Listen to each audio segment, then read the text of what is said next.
بسم اللہ الرحمن الرحیم۔ شروع اللہ کے نام سے جو بڑا مہربان نہایت رحم والا ہے۔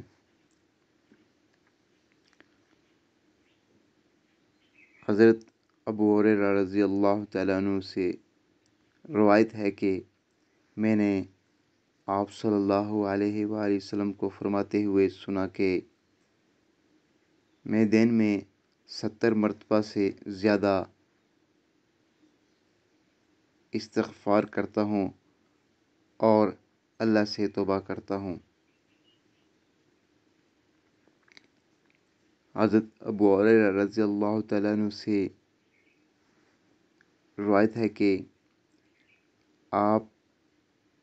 صلی اللہ علیہ وآلہ وسلم نے ارشاد فرمایا، قسم ہے اس ذات پاک کی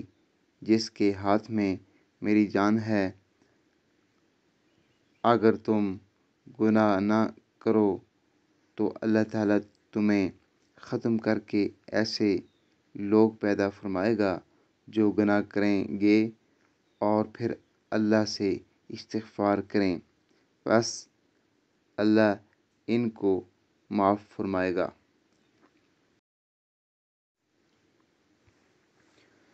حضرت عبداللہ بن عباس رضی اللہ تعالیٰ عنہما سے روایت ہے کہ رسول اللہ صلی اللہ علیہ وآلہ وسلم نے ارشاد فرمایا، جو شخص استغفار کی پابندی کرے تو اللہ تعالیٰ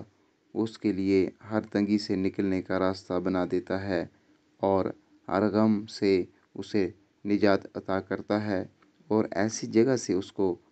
روزی دیتا ہے جہاں سے اس کو وہم و گمان بھی نہیں ہوتا۔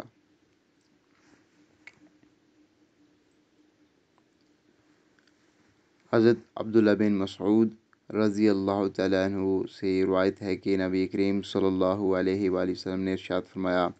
قیامت کے دن لوگوں کے درمیان سب سے پہلے خون کے بارے میں فیصلے کیے جائیں گے۔